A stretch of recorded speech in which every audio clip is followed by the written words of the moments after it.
Now, Sports Talk with Broads. Here's Hunter Brody.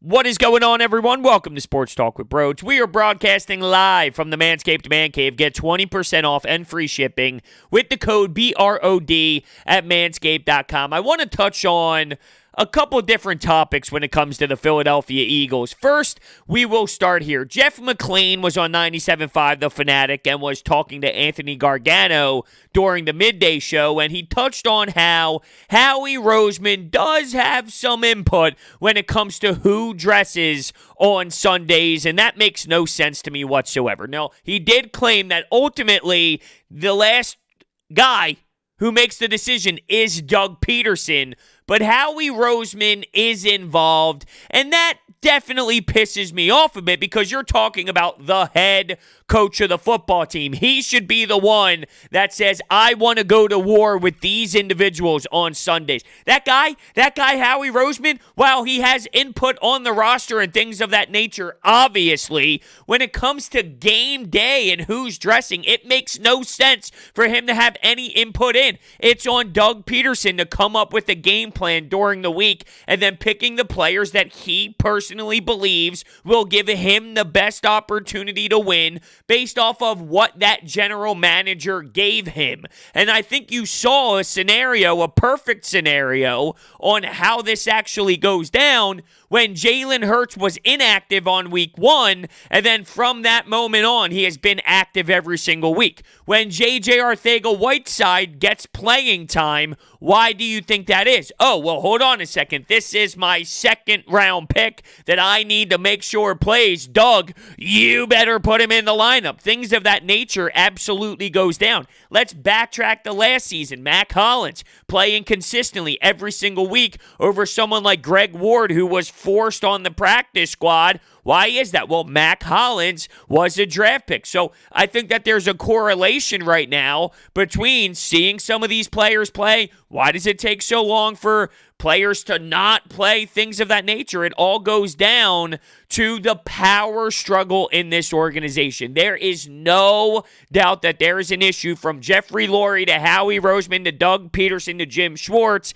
It's an embarrassment, and you can't succeed when you have a lack of leadership. And right now, the leadership is garbage from this organization. I am concerned. I am truly concerned about where this organization is headed based off the fact that it is ran so poorly inside.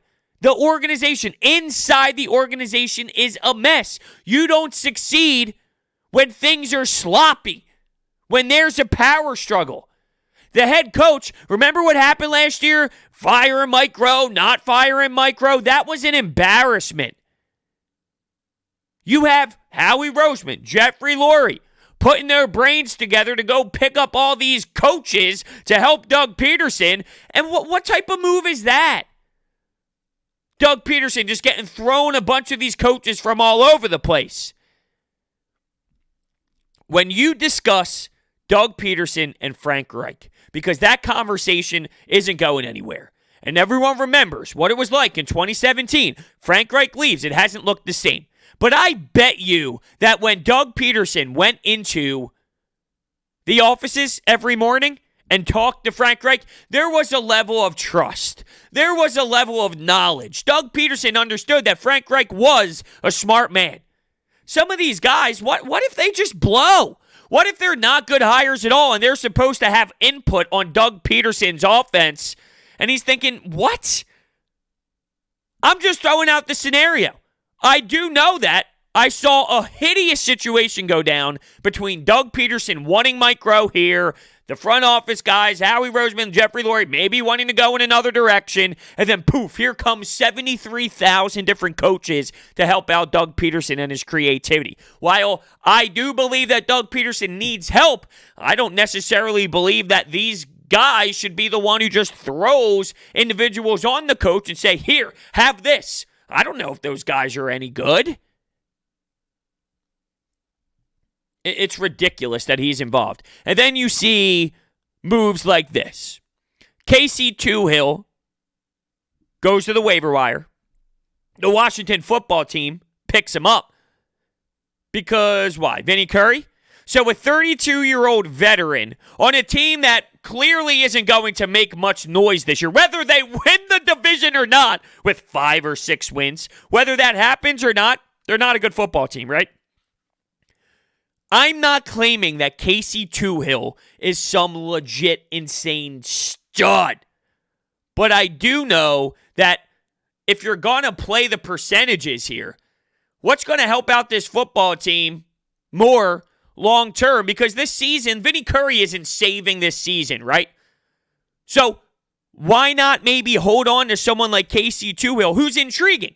I'm not saying he's a stud. I'm not saying he's the best pass rusher in the history of the NFL. But here's a guy you drafted in the 7th round who has shown some flashes, who does have a unique skill set. Why would you just allow him to go to the waiver wire just for a Vinny Curry who's on a 1-year deal? That's where you talk about these emotional ties and signing players back here. And while I understood bringing back someone like Vinny Curry to add depth to this rotation, he could play a little inside. He could play a little outside. I get it, but I feel this type of move is, hold on, we told Vinny Curry to come here this offseason. We can't backtrack on our word, so we got to make sure we find a way to get him back on this roster. That's the type of vibe I got from it. And once again, that just shows the lack of awareness, the lack of brains up top when it comes to this organization. There is a monster problem. I go through this all the time with the Philadelphia 76ers. Joshua Harris, David Blitzer, they are a joke.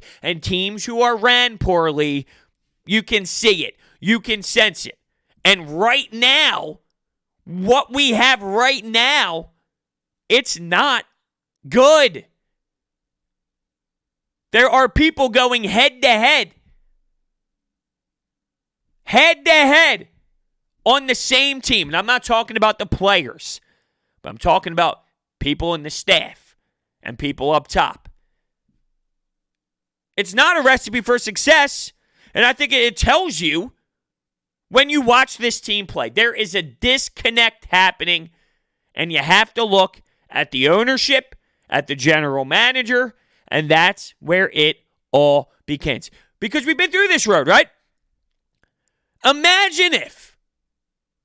Just imagine if Howie Roseman selected DK Metcalf in the 2nd round instead of J.J. Arcega-Whiteside, right? And by the way, there's speculation that Jeffrey Lurie was the one that pushed J.J. Arcega-Whiteside over the hump compared to Howie Roseman. So I know Howie Roseman is in the position.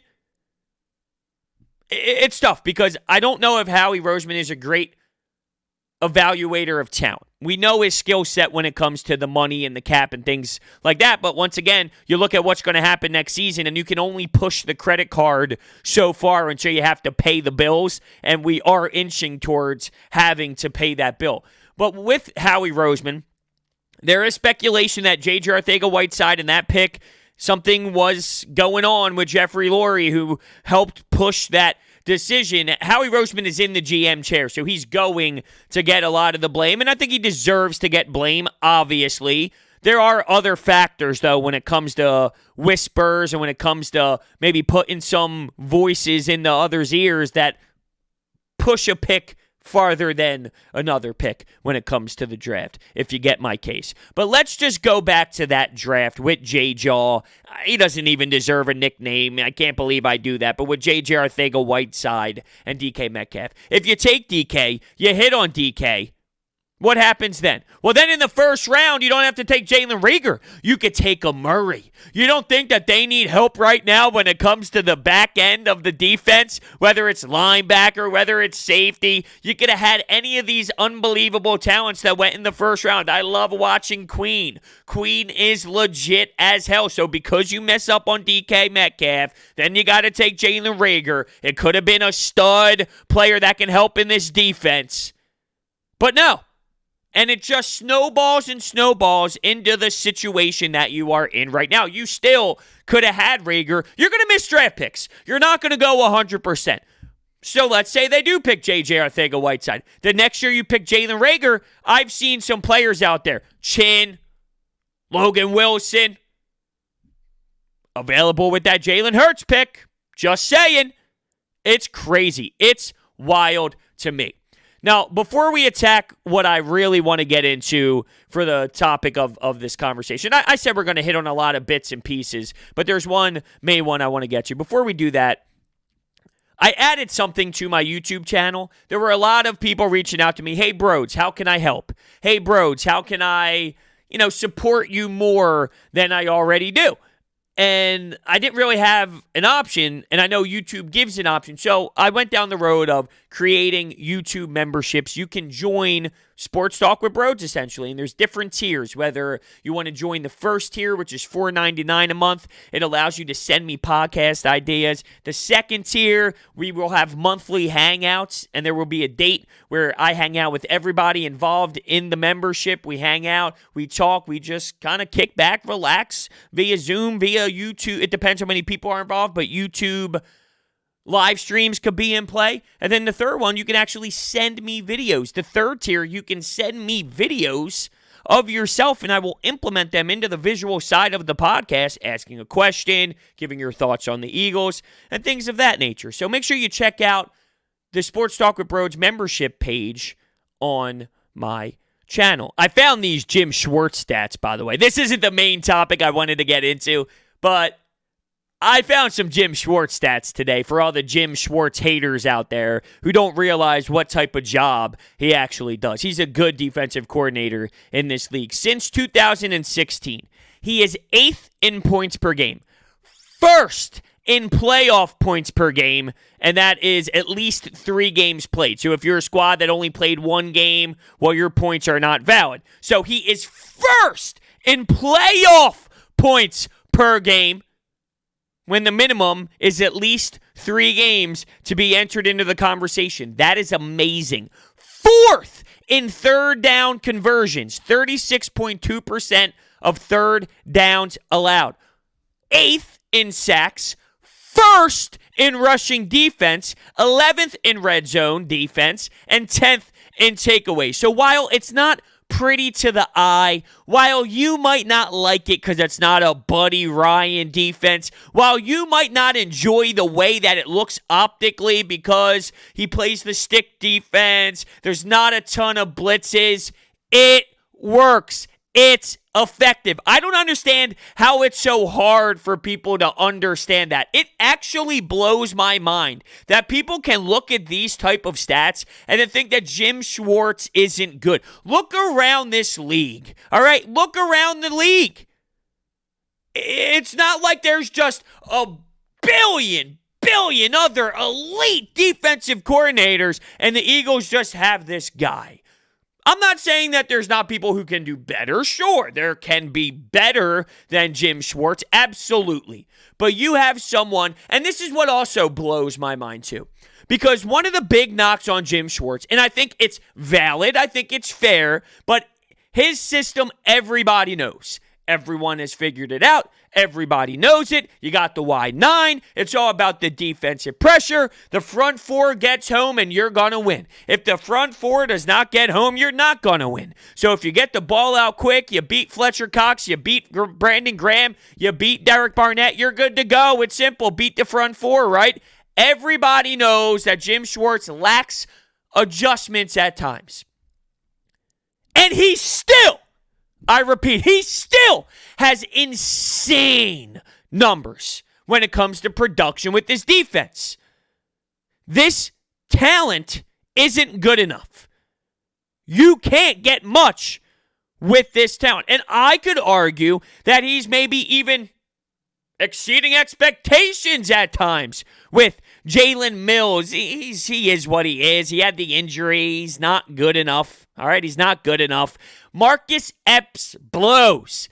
Having the worst linebacker in football. What do you do with that? Well, then he put out Sean Bradley, put out these other guys. Fine, I'm with you. I can get behind that. You need to try something new.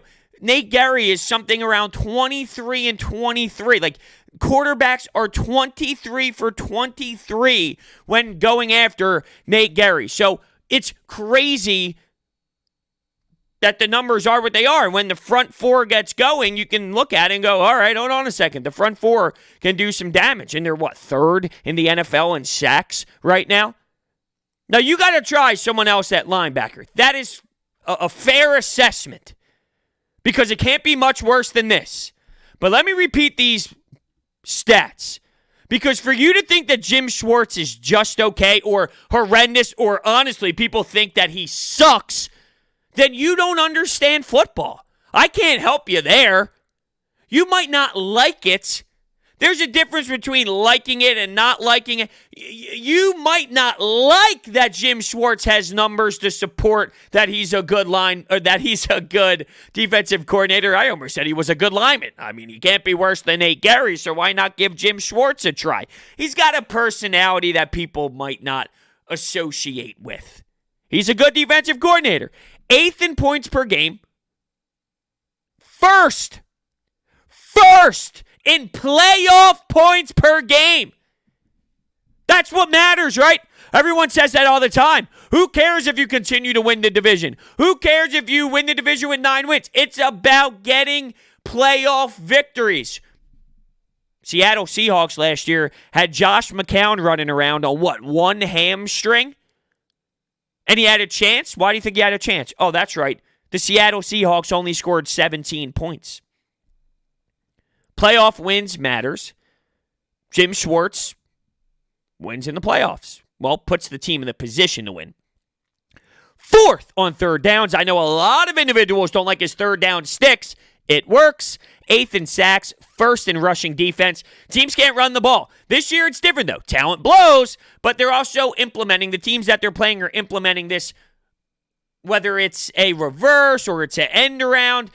The Eagles are getting caught when it comes to wide receivers running the football with these formations that are tricking the aggressive Eagles defense at times to get sucked in, and then bang, there goes the big 50-plus yard play. But hey, if Crayvon LeBlanc ends up making a tackle on 3rd and short, there is no end-around play for McLeod, and then you're not even talking about that play happening. It could have happened later, sure, but in that moment, that 50-yard-plus play was huge for the Steelers, and it helped them succeed and come out with the victory. And I could see a scenario where the Dallas Cowboys fire their D coordinator, and then here comes Jim Schwartz creeping through the door. He's got 20 years of experience in this league, and I feel he is going to get canned because this team is going to have a bad record that's not acceptable. It won't be Doug Peterson, won't be Carson Wentz. It'll be Jim Schwartz by default, and I do think that that's a mistake. But I've been talking about how this organization isn't properly ran right now.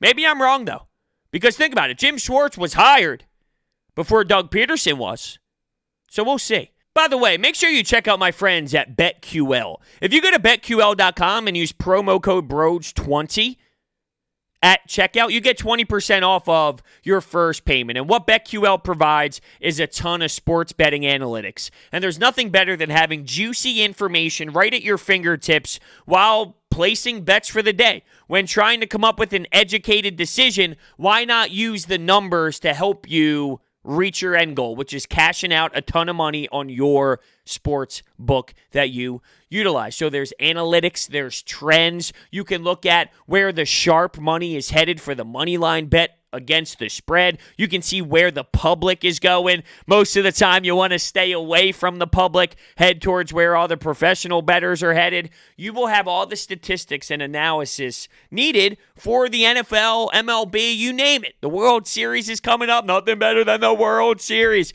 Check out BetQL.com. They also have a free mobile app. I want to touch on these wide receivers. Right now, there's a lot of speculation about Deshaun Jackson, Alshon Jeffrey. There's a lot of money tied up in these players. There's a ton of money tied up with Alshon Jeffrey coming off of a Liz Frank injury.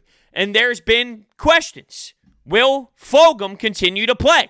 And I think Fulgham deserves a chance to battle it out every single Sunday until you start seeing him fail, right? He earned that. 10 receptions, 152 yards. You got to make sure that he's available. I've been on the record with Alshon Jeffrey saying I'm just not that confident that he can come back and be a crucial part. I'm sure he'll be limited early. He'll be on a snap count. You're talking about a serious injury to a 30-year-old wide receiver. I'm not claiming he's going to stink. I'm not going to say he'll have zero value to this offense based off of what they're relying on at times right now this season and throughout last season as well. When you just look at the combination of playmakers throughout, it's been bad. It has not been good enough to succeed. So Ken and Alshon Jeffrey coming off of an injury at 30 years old help?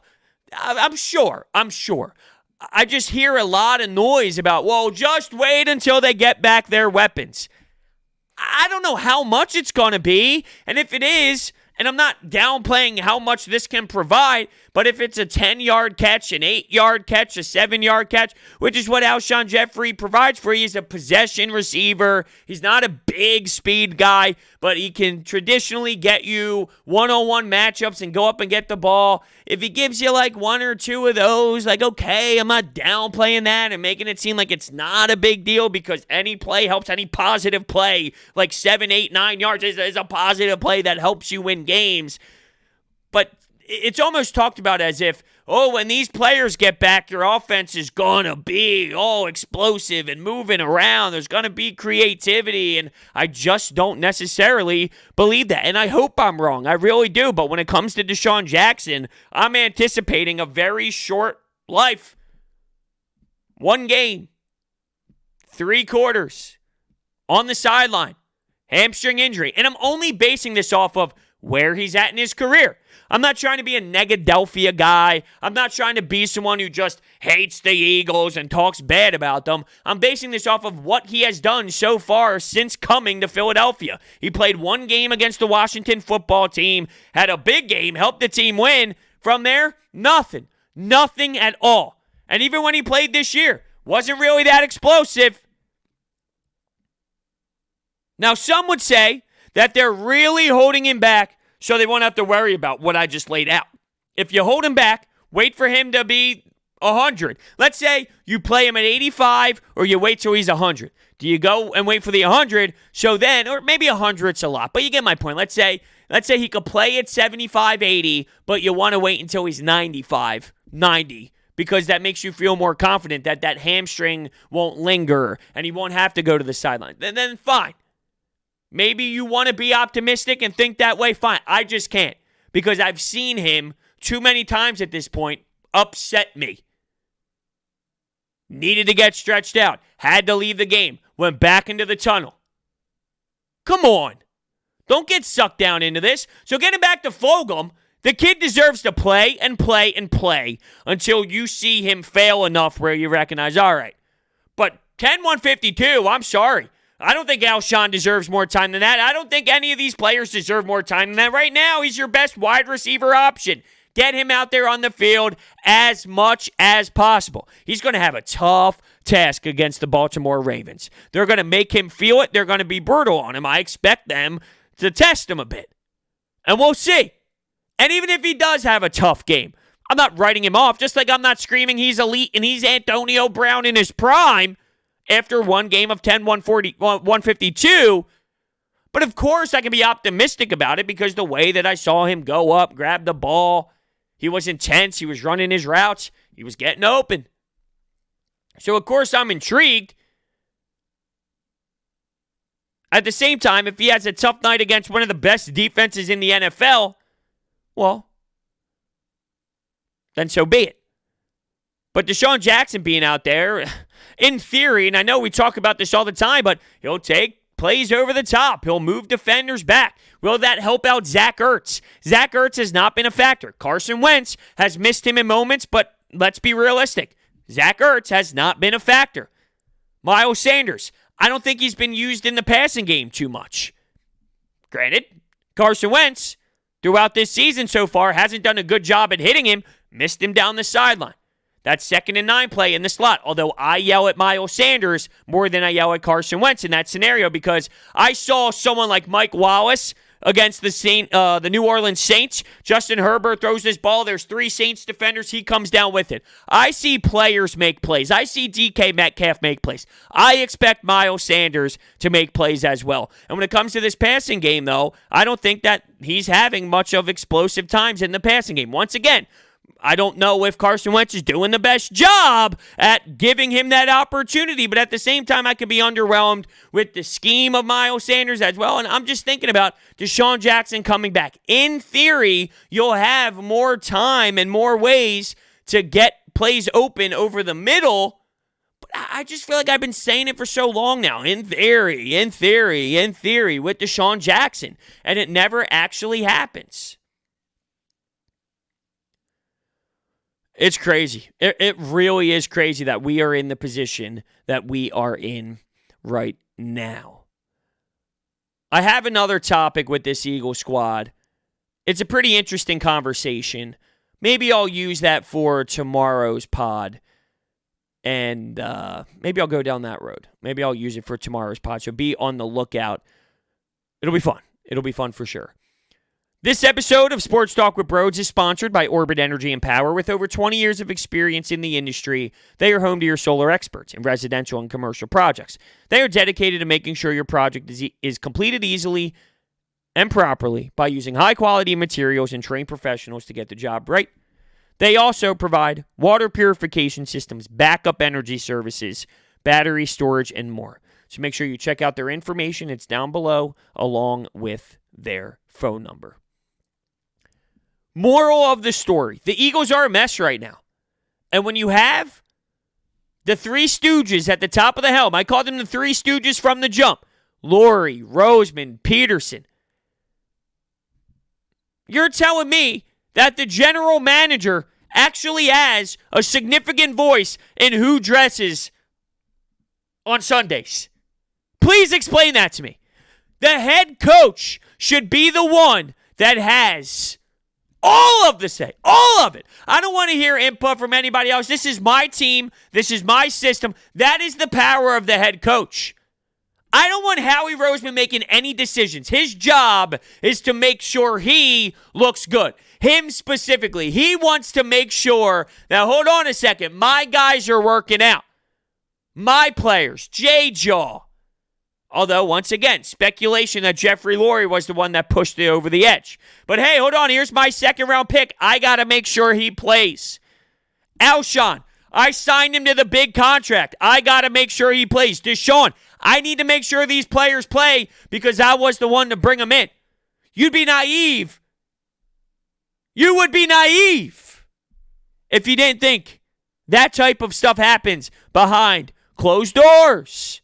And that's why with Jordan Mailata, while he has struggled in certain moments, he hasn't been perfect. You could argue that he's definitely been more intriguing than bad, but there have been some times where he has struggled. I listened to Trey Thomas talk about what he saw in Jordan Mailata in that game, and I mean, there's definitely things to like, no doubt about it. But I've raised this question. Jason Peters, whenever that whole debacle comes back, I'm assuming he's going to play right guard because Jordan Mailata has played better than him, right? So let's go down that road and say that is the case in this hypothetical. What happens to Andre Dillard if Jordan Mailata figures this thing out? Look at it one of two ways. I screwed up on my first-round pick, or hey, I hit on my seventh-round pick that became your starting left tackle. So there is kind of ways to push both sides here for the Howie Roseman defending crowd, if there is any Howie Roseman defenders out there. I guess I'm talking about if Howie Roseman wanted to defend himself. But the whole thing doesn't make sense. The Vinny Curry, Casey Tuhill thing, logically, it does not make sense. It's sort of like what the Philadelphia Phillies did, giving up all these pieces, giving up someone like Seabold to get some relievers who are old as hell, who aren't very good, to try and fix this bullpen, while these players stink or they're okay, or while Seabold, if he becomes okay, or if he just becomes average, whatever. The point is the philosophy heading into it. You're giving up a player in your minor league system who has a ton of strikeouts, who has some velocity. When you have no bullpen whatsoever, you give him away for this veteran player that you're going to have for a half of a shortened season.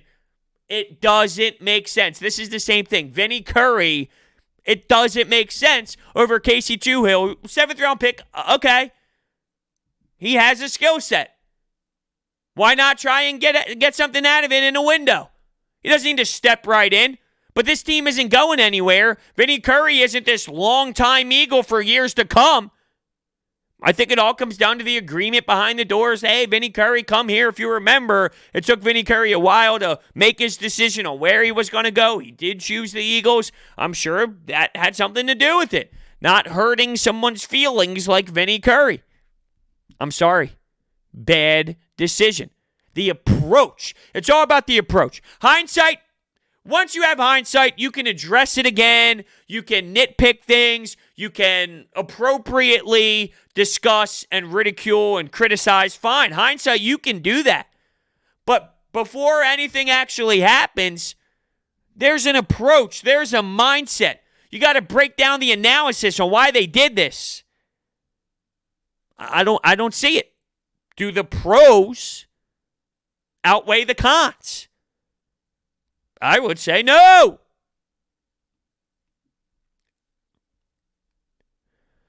That silence right there, that just shows you everything you need to know. We are, 5 weeks in? And it feels like they have put us through hell already. And I hate to break it to you, I don't think it's getting better anytime soon. It's not. It's not. So on 97.3 ESPN, on Wednesday's show, the Sports Bash with Mike Gill and myself from 2 to 6 p.m., we did something pretty fun. 3 positives, 3 negatives about this Philadelphia Eagles team right now. And we're like, wow, can we even come up with 3 positives? We were joking around. And I wrote mine down, and we talked about it on the air. But I think that's going to be fun to also implement in a podcast on Sports Talk with Bros. So be on the lookout for that. I think that will be a very fun topic to kind of throw around because, yeah, you know what? They're limited in positives. In negatives, sure, I'm sure that there's a bunch of angles you can take. What stood out to me, though? That's the question. Keep an eye out on there. Thank you all so much for listening, and I will see you next time.